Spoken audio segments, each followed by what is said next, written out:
دنیا میں ہم کیوں پیدا ہوئے ہیں اور کس نے پیدا کیا ہے؟ یہ کتنا بڑا اہم سوال ہے۔ کس نے پیدا کیا ہے؟ کیوں آگے؟ کیوں مر جاتے ہیں؟ مر کے کہاں چلے جاتے ہیں؟ بھاگ دوڑ لگی ہوئی ہے کمائیوں کی، کماتے کماتے کماتے کماتے ایک دم سب چھوڑا اور جا کر قبر میں سو گئے۔ جیسے میتھمیٹک کا قاعدہ ہے کہ بڑے سے بڑے عدد کو زیرو سے ضرب دو تو وہ زیرو ہو جاتا ہے۔ 1 ملین انٹو زیرو زیرو، اور 1 بلین انٹو زیرو زیرو، اور 1 ٹریلین انٹو زیرو زیرو۔ تو بھائیو، جو کچھ آپ بناؤ گے یا میں بناؤں گا، جو کچھ آپ کماؤ گے یا میں کماؤں گا، جب یہ موت سے ضرب کھائے گا تو زیرو ہو جائے گا۔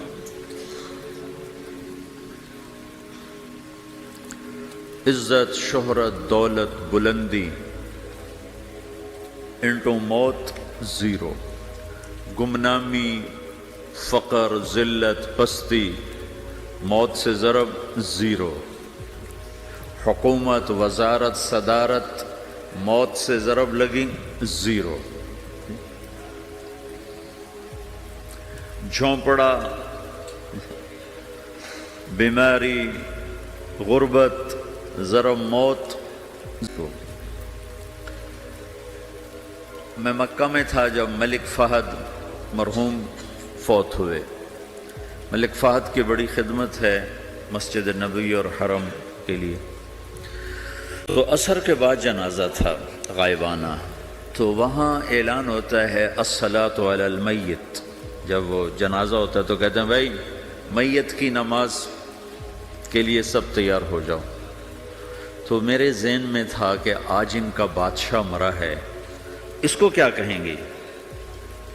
تو عصر کے بعد میں کان کھڑے کر کے بیٹھا ہوا تھا کہ اب یہ کیا اعلان ہوگا۔ ہر نماز کے بعد تو ہم اعلان سنتے ہیں الصلاۃ علی المیت، مردہ کی نماز پڑھو بھائی۔ میں آج ملک فہد کا جنازہ ہونے لگا ہے تو کچھ تو لمبے چوڑے ساتھ ملائیں گے آگے پیچھے۔ تو بڑی حسرت ہوئی جب کانوں میں یہ آواز سنی الصلاۃ علی المیت، میت کی نماز۔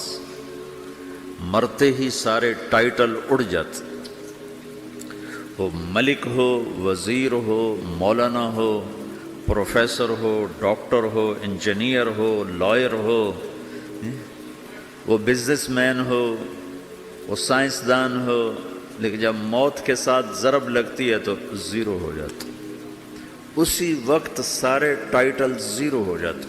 اور گھر والے کہتے ہیں ڈیڈ باڈی اٹھاؤ، ڈیڈ باڈی اٹھاؤ۔ کوئی نہیں کہتا ابا کو اٹھاؤ، کوئی نہیں کہتا اماں کو اٹھاؤ، کوئی نہیں کہتا بھائی کو اٹھاؤ۔ میت اٹھاؤ بھائی، میت اٹھاؤ بھائی، ڈیڈ باڈی اٹھاؤ بھائی۔ ساری زندگی کی محنت اگر یوں ہی ختم ہونی ہے تو اس زندگی کا فائدہ کیا ہے؟ اس کمانے کا فائدہ کیا ہے؟ اس بنانے کا فائدہ کیا ہے؟ بنا بنا تھک گئے، کما کما تھک گئے، اور پھر مر کے جا کے اتنی سی جگہ میں جا کے سو گئے۔ اتنا بڑا گھر بنایا اور آخر میں جا کے اتنی سی جگہ میں جا کے سو گئے۔ مٹی کی چادر اوڑھی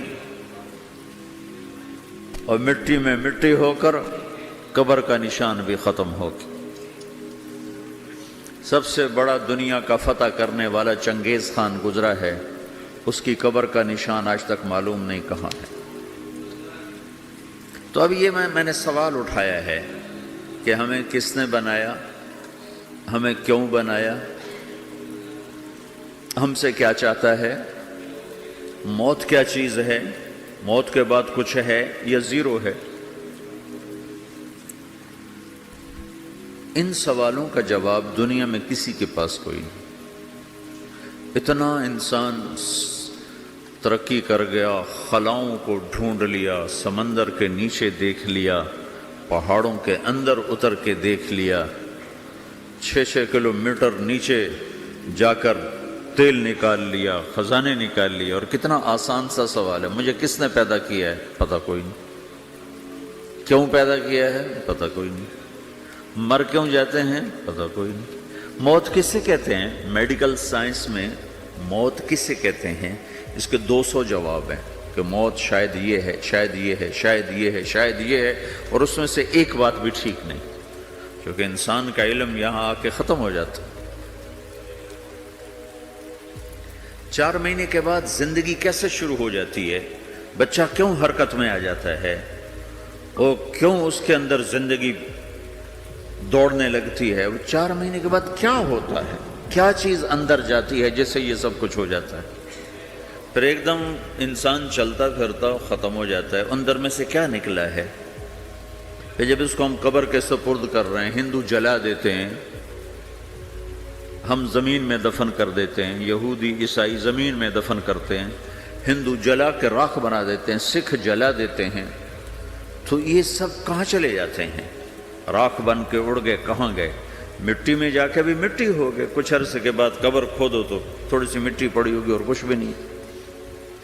تو اتنے بڑے اہم سوالات ہیں، ان کا جواب ڈھونڈے بغیر اگر مر گئے تو بڑے گھاٹے میں جائیں گے۔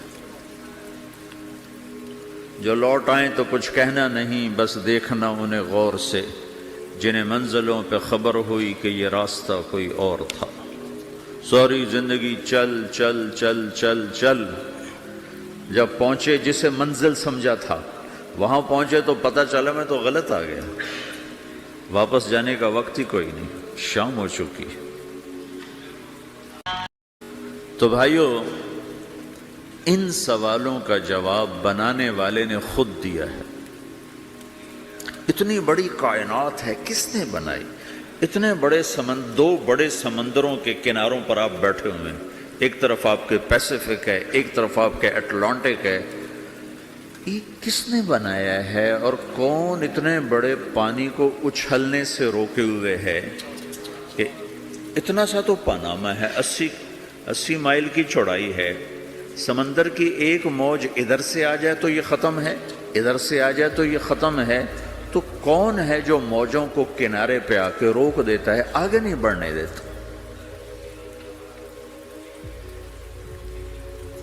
کس نے یہ سارا نظام بنایا ہے؟ تو یہاں آ کر انسانی علم ختم ہے، اسے سمجھ میں نہیں آتا کہ یہ کون ہے بنانے والا۔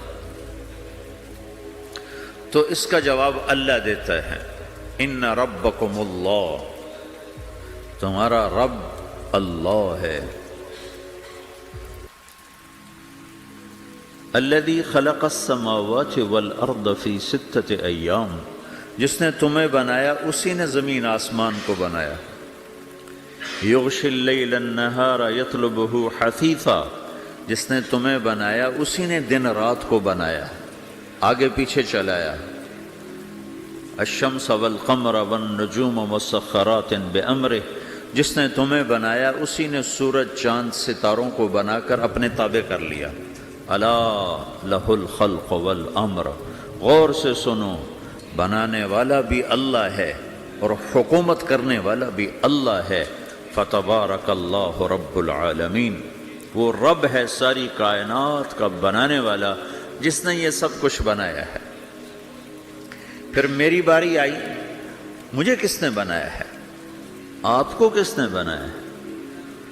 مجھے ملتان پاکستان میں پیدا کیا، آپ کو پاناما میں پیدا کیا، یا گجرات ہندوستان میں کراچی میں پیدا کیا، کون ہے؟